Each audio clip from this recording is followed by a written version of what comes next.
Hello everyone, welcome back to my channel. So I don't want to make excuses, but this is exactly why I couldn't film for a month.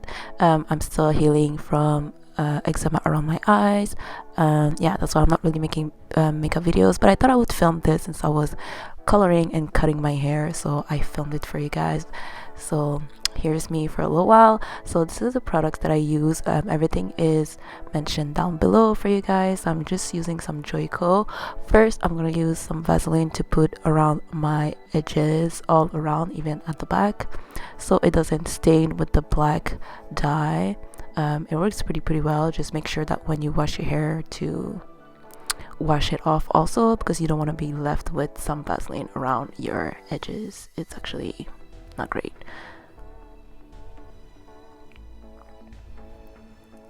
So the color I'm using is the Joico in the shade 4N. It's dark brown. On me it looks more black, just so you guys know. And I'm using the 10 volume because I just want like a deposit of color. I'm not necessarily going for a whole like lifting the color and like covering my whites. I don't really care about my white hairs. I just want to deposit a color. I do it mostly just for the shine when I do my color, and I do it maybe like once, maximum twice a year. I like the shine that it gives. I love the darkness that it has, and yeah, that's why I do it. So here I'm just doing separating my hair in 4 parts, so 2 in the front and 2 at the back, and I'm just making sure that my hair is detangled, and I'm gonna separate every part with a clip. Yeah, I'm just clipping everything so it doesn't get in the way when I'm doing one section. Whatever you have, if you have like bobby pins or clip, just so it just doesn't go in the way. And yeah, this is what I'm doing, and I'm just gonna start with the back. I always start with the back, and this is what the color looks like. I just put it whatever in whatever pot I have. This part I already did the back because it was like impossible for me to film for you guys, so I'm just showing you how I do the front. I go from the middle to my ears. A lot of people go from the back to the front, but I do it that way for myself because it's easier, and also I find like when I do it that way I don't miss any spots. When I used to do it from the back to the front, I would miss some spots, so it's really just for me. A lot of hairdressers might tell you it's better to do it from the back to the front, but for me this way is just so much easier, and I don't miss any spots.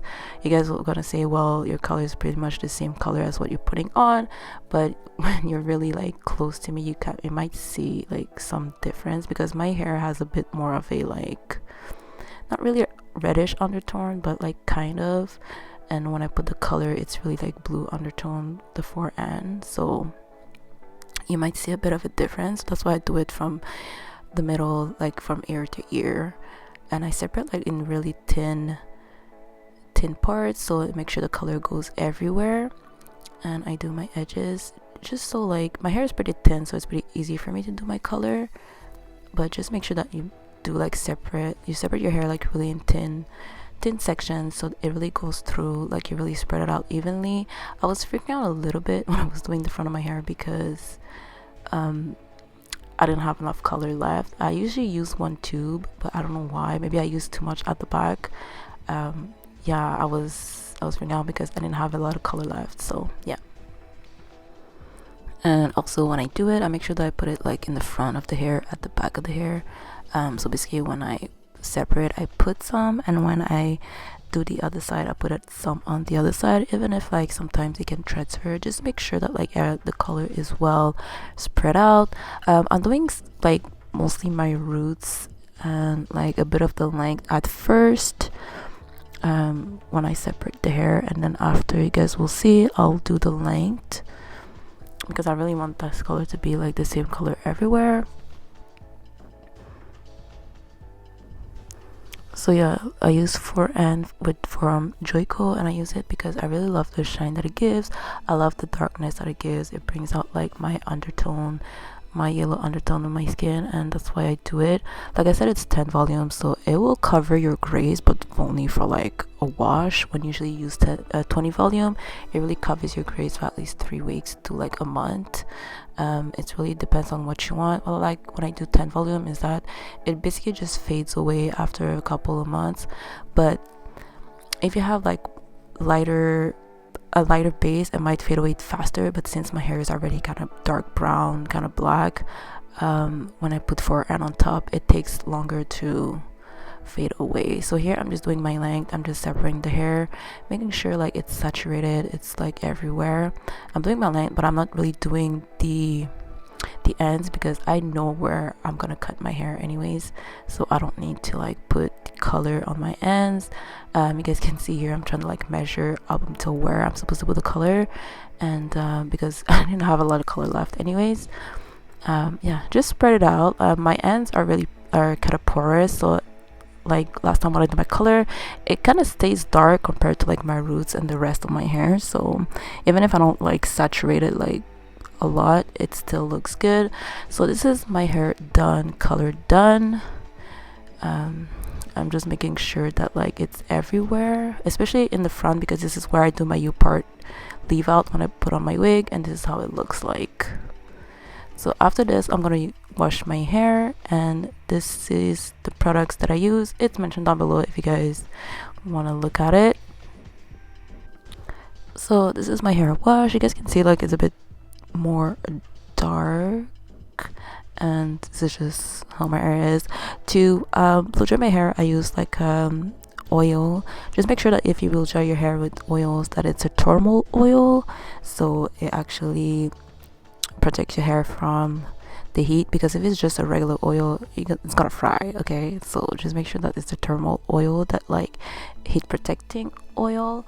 Yeah, so I'm just using a blow dryer, and I'm using a Denman brush to blow dry my hair with. Here I'm just detangling my hair just a little bit, because if you have fine hair, you know that it gets tangled really easily.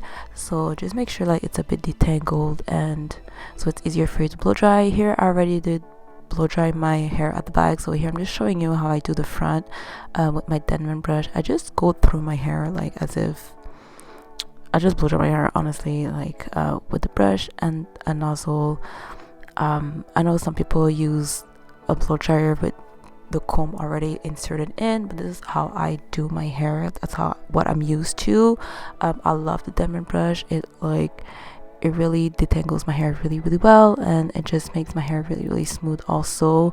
And yeah, this is what I do. I just make sure that all my roots are blow dried, and this is my hair blow dry basically.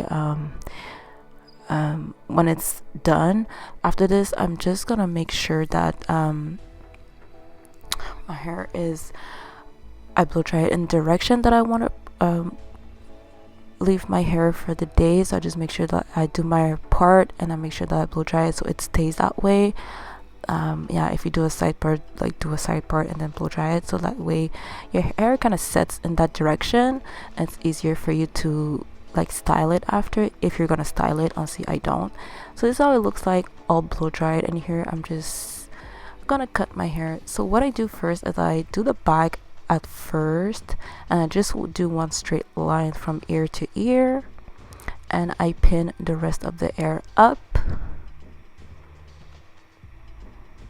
So after I separated my hair, I just make sure that it's all straightened out. I don't do it like super perfectly, honestly.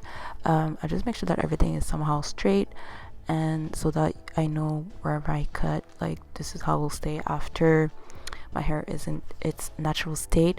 Excuse me, but I'm using nail cutting scissors. That's all I have, so that's why I'm using this. Don't pull too much on the hair. Just make sure that like you cut into a straight line.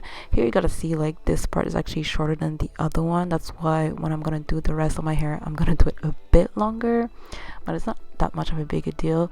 Honestly, you guys know I wear my wigs most of the time, so the back of my hair is mostly always braided, except for like my leave out. So I just repeat the same step. I separate my hair.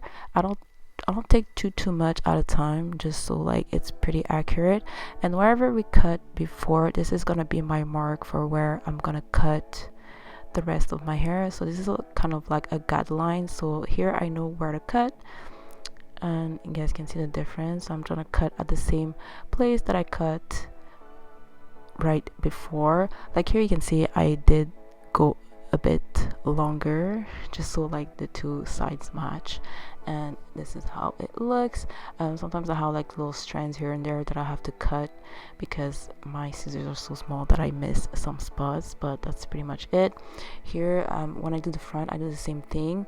I just make sure that like whatever is longer, I just cut it so that all of my hair is one length. I'm going for like a kind of a bob kind of haircut. I just want all of my hair, for the past few years I just wanted all of my hair to be all the same length, so I'm really trying to like make my, especially my leave out, to make it grow. It's pretty long right now. You guys will see at the end when I cut it, when I cut my leave out. It's pretty much all the same length now. It's just that sometimes you have like a few strands, and yeah, I'm just trying to like make all my hair be the same length. So here I'm just doing the same thing over and over again, and just take small section by small section, and wherever my hair is cut, this is my guide to like do the rest of my hair. Yeah, so you guys can see it's pretty much the same length. Obviously it's not like super, I don't want to say like super straight. It's pretty like you guys can see like it's really like a blunt cut, if I can put it that way. It's not like super like razor cut where like it really lands properly. Honestly, is because I don't really care, because you guys know like I'll braid my hair like in 2 weeks, honestly, to put my wig on again, because I can't be bothered to have my hair like this all the time. It's annoying, but for the like 2 weeks, about like this is what I'll do. So you guys can see here, this is basically my leave out most of the time when I do a middle part, and you guys can see like now it's almost the same length as the rest of my hair.